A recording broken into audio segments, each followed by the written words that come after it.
warahmatullahi wabarakatuh. Halo semuanya. Sebelumnya perkenalkan kami dari kelompok 2 yang akan mempresentasikan buku yang berjudul Perilaku Organisasi karya Profesor Dr. Ahmad Sudiro SEME. Nah, pada kesempatan kali ini kami akan mempresentasikan bab 9 yang berjudul Komunikasi dalam Organisasi untuk memenuhi tugas mata kuliah kami, yakni perilaku dan pengembangan organisasi. Dan sebelumnya kami ucapkan terima kasih kepada dosen pengampu kami, yakni DRA Nurul Umiati MAP. Nah, sebelumnya perkenalkan, di sini kami dari kelompok 2 yang beranggotaan saya sendiri dan rekan saya Resa Midawatul Nur Azizah dan Amanda Dea Eka Prasetya. Nah, sudah pastinya kita mengetahui bahwasannya kunci keberhasilan dari suatu organisasi salah satunya yakni menjalin komunikasi yang baik antar satu dengan yang lainnya. Nah, nantinya kita akan menjelaskan mengenai di sini ada pembahasan di poin pertama yakni ada komunikasi dalam organisasi. Dan nantinya akan ada pendahuluan, inti pembahasan dan kesimpulan. Nah, kemudian di contoh B mengenai contoh kasus tentang pentingnya komunikasi dalam organisasi. Salah satunya yakni contoh kasus analisis iklim komunikasi organisasi yakni yang terjadi pada Umasari Hotel Bandung. Nah, untuk selanjutnya akan dijelaskan oleh rekan saya. Baik, terima kasih atas kesempatan yang telah diberikan.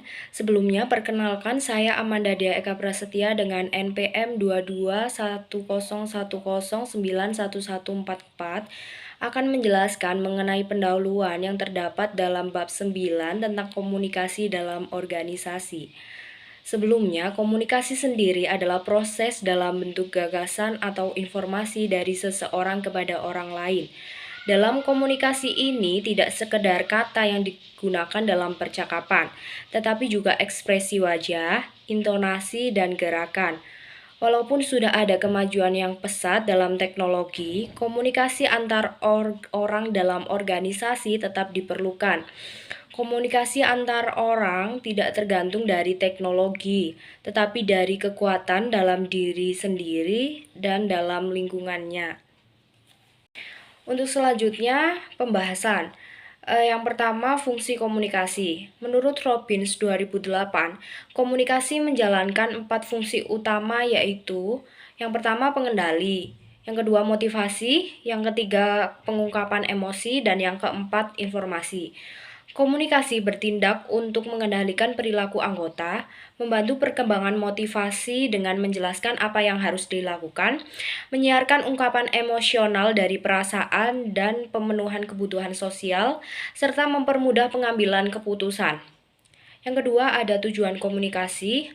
Menurut Curtis tahun 1999, terdapat beberapa alasan mengapa komunikasi di dalam organisasi itu diperlukan.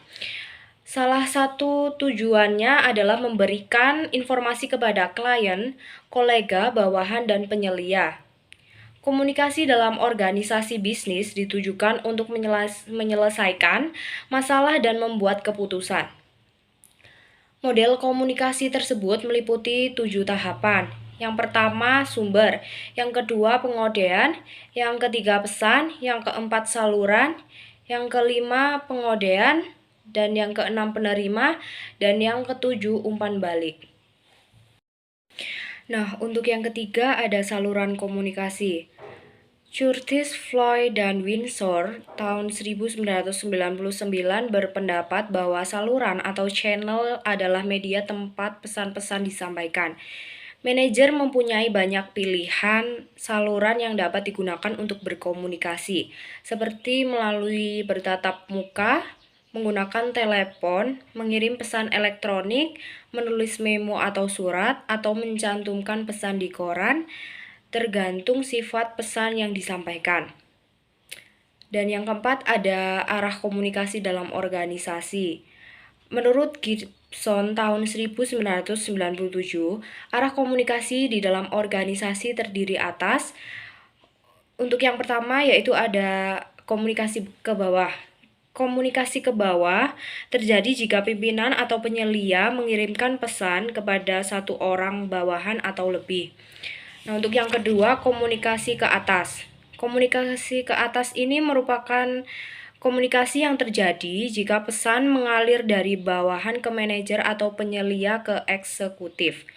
Untuk yang ketiga, komunikasi horizontal. Dalam komunikasi ini, pertukaran pesan secara menyamping di antara rekan sekerja. Nah, untuk yang terakhir ada komunikasi diagonal. Komunikasi jenis ini mungkin jarang digunakan, tetapi komunikasi diagonal penting dalam situasi para anggota kelompok yang tidak dapat berkomunikasi secara efektif melalui jalur lain. Nah, untuk selanjutnya ada faktor-faktor yang mempengaruhi komunikasi. Mangkunegara tahun 2004 mengidentifikasi faktor-faktor komunikasi menjadi dua, yaitu yang pertama faktor dari pihak pengirim atau sender atau komunikator, yaitu keterampilan, sikap, pengetahuan, dan saluran yang digunakan oleh pengirim. Nah, yang kedua ada faktor dari pihak pengirim atau receiver, yaitu keterampilan, sikap, pengetahuan, dan saluran yang digunakan oleh penerima. Untuk selanjutnya ada gangguan dalam proses komunikasi. Terdapat dua penyebab gangguan dalam proses komunikasi. Yang pertama yaitu bising atau noise, adalah gangguan tidak menentu dan tidak terduga sumbernya. Yang kedua ada distorsi atau distortion, terjadi karena suatu operasi yang diketahui dan tidak dapat dikoreksi oleh operasi lain. Cara untuk mengatasi gangguan dalam komunikasi ada 3 tingkat. Untuk yang pertama, tingkat teknis yaitu sampai seberapa jauh keakuratan informasi dapat disebarkan, yaitu tentang mutu saluran yang harus diperbaiki. Nah, yang kedua ada pada tingkat semantik, sampai seberapa jauh ketepatan simbol-simbol yang disalurkan dapat membawa arti yang diinginkan. Caranya yaitu dengan informasi dapat disajikan dalam suatu model yang lebih dapat dipahami, misalnya penggunaan grafik sebagai pengganti tabel-tabel, statistik, dan nama perkiraan sebagai pengganti kode perkiraan. Untuk tingkat yang ketiga, yakni pada tingkat efektivitas. Sampai seberapa jauh kecocokan pesan tersebut sebagai motivasi tindakan manusia, yaitu dengan meningkatkan motivasi dan kepercayaan. Baik, terima kasih atas kesempatannya. Di sini saya Resa Midawati Nur Aziza dengan NPM 221010911130. Di sini saya akan melanjutkan materi yang telah disampaikan materi sebelumnya. Yang ketujuh yaitu hambatan komunikasi dalam organisasi. Dalam berorganisasi tentunya terdapat hambatan-hambatan yang dihadapi. Hambatan tersebut diantaranya adalah A. Latar belakang dan pengalaman. B. Mendengarkan secara selektif. Selektif di sini maksudnya yaitu cenderung menerima informasi baru apabila bertentangan dengan kepercayaan. Yang C yaitu pertimbangan nilai. Pertimbangan nilai ini didasarkan pada evaluasi penerima mengenai komunikator atau pengalaman sebelumnya oleh komunikator. Yang D dapat dipercaya sumber atau short credibility. Maksudnya, kepercayaan atau pengakuan penerima terhadap perkataan atau tindakan komunikator. Yang E, persoalan bahasa atau semantic problem. Maksudnya di sini kata-kata yang sama dengan maksud yang berbeda di setiap orangnya. Yang F yaitu informasi ditangkap positif oleh penerimanya. Yang G, bahasa dalam kelompok dan bahasa khusus. Yang H, perbedaan status. Perbedaan status di sini dapat dilihat dari gelar, kantor, ataupun sebagainya. I, tekanan waktu. Tekanan waktu ini maksudnya pihak manajer tidak ada waktu untuk berkomunikasi dengan bawahannya. Yang J yaitu beban inkomunikasi yang terlalu berat. Selanjutnya, yang kedelapan yaitu faktor-faktor penyebab gagalnya komunikasi. Tohardi 2002 berpendapat bahwa penyebab gagalnya komunikasi ada 5 faktor, yakni yang pertama komunikator, yang kedua pesan, yang ketiga yaitu komunikan atau penerima, yang keempat yaitu lingkungan, dan yang terakhir yaitu metode atau cara. Baik, selanjutnya yang ke-9 adalah teknik-teknik untuk meningkatkan komunikasi dalam organisasi. Yang A yaitu mengadakan tindak lanjut atau follow up. Yang B yaitu mengatur arus informasi atau regulation flow. Yang C yaitu memanfaatkan umpan balik atau unleashing feedback. Yang D penghayatan atau empati. Yang E yaitu pengulangan atau repetition. Yang F mendorong untuk saling percaya atau encouraging mutual trust. Yang G penetapan waktu secara efektif atau effective timing. Yang H yaitu menyederhanakan bahasa. Yang I mendengarkan secara efektif. Yang terakhir yaitu menggunakan selentingan atau using grammar. Selanjutnya yang ke-10 yaitu macam-macam komunikasi.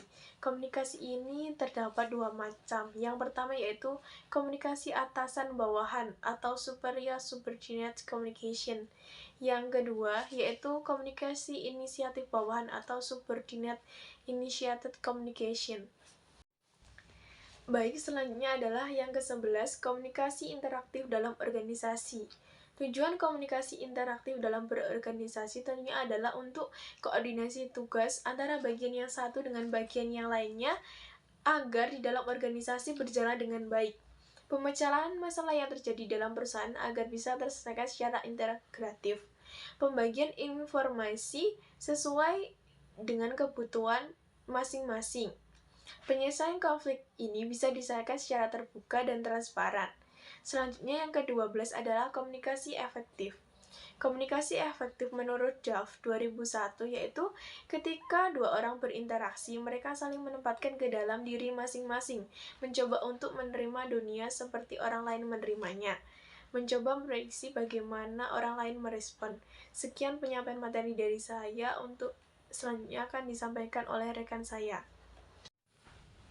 Baik, sebelumnya kami ucapkan terima kasih atas pemaparan materi yang sangat luar biasa. Nah, untuk selanjutnya saya akan menjelaskan mengenai analisis iklim komunikasi organisasi. Di sini kami mengangkat salah satu kasus, yakni Umasri Hotel Bandung. Di dalam suatu organisasi, instansi, ataupun perusahaan mempunyai iklim komunikasi yang baik sangatlah penting. Komunikasi berperan banyak dalam melancarkan kegiatan-kegiatan seperti kegiatan yang dilakukan atasan, interaksi antar karyawan, mengambil keputusan, usaha-usaha terkoordinasi, serta pelaksanaan terkendali yang didorong kerjasama oleh orang-orang yang terlibat di dalam organisasi tersebut.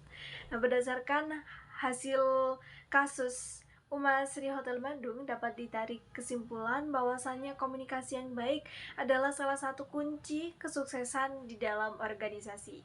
Lingkungan dan latar belakang sosial budaya sehingga dapat menyerap informasi secara tepat. Kegiatan-kegiatan komunikasi sebagai pelaksanaan dari sistem komunikasi atau program komunikasi khusus dapat diukur sehingga kualitas dan kinerja eksekutif, pejabat, dan staf komunikasi dapat diketahui dan bila dipertemukan dapat diperbaiki secara sistematik agar efektivitas dan efisiensi komunikasi dapat meningkat menurut Harjana tahun 2000.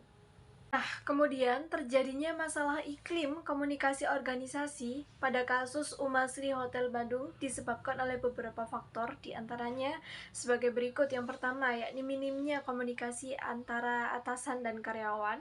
Kemudian miscommunication berkaitan dengan job description antara karyawan lama dan karyawan baru. Kemudian ada miscommunication berkaitan dengan schedule kerja dan libur karyawan. Nah, kemudian upaya yang dilakukan untuk menanggulangi masalah iklim komunikasi organisasi tersebut, yakni yang pertama, atasan lebih intensif dalam menjalin komunikasi kepada seluruh karyawan yang ada di perusahaan guna menciptakan komunikasi yang lebih baik. Nah, kemudian yang kedua, memberikan briefing terlebih dahulu kepada seluruh karyawan guna menumbuhkan komunikasi yang lebih positif dan meningkatkan teamwork di dalam bekerja. Nah, kemudian yang ketiga, yakni lebih mempertegas peraturan dan aktualisasinya yang terkait dengan pembuatan schedule kerja dan libur karyawan yang ada di perusahaan. Nah, kemudian saya akan menyimpulkan dari hasil presentasi kita pada hari ini. Komunikasi adalah proses dalam bentuk gagasan atau informasi dari seseorang kepada orang lain. Dalam komunikasi ini sendiri tidak hanya sekedar percakapan, tetapi juga ekspresi wajah, intonasi, dan gerakan. Menurut Robbins tahun 2008, komunikasi ini sendiri menjalankan 4 fungsi utama dan dalam suatu kelompok atau organisasi, yaitu yang pertama yakni pengendalian, motivasi, pengungkapan emosi, dan informasi. Menurut Mangkunegara tahun 2004 mengidentifikasi faktor-faktor komunikasi menjadi 2, yaitu yang pertama faktor dari pihak pengirim atau sender atau komunikator, yakni keterampilan, sikap, pengetahuan, dan saluran yang digunakan oleh pengirim. Nah, kemudian yang kedua yakni faktor dari pihak pengirim atau receiver, yaitu keterampilan, sikap, pengetahuan, dan saluran yang digunakan oleh penerima. Nah, sekian atas pemaparan materi dari kelompok kami pada hari ini. Apabila terjadi kesalahan disengaja ataupun tidak disengaja, kami mohon maaf sebesar-besarnya. Terima kasih kami ucapkan kepada teman-teman atas perhatian dan antusias yang sangat luar biasa. Terima kasih. Wassalamualaikum warahmatullahi wabarakatuh.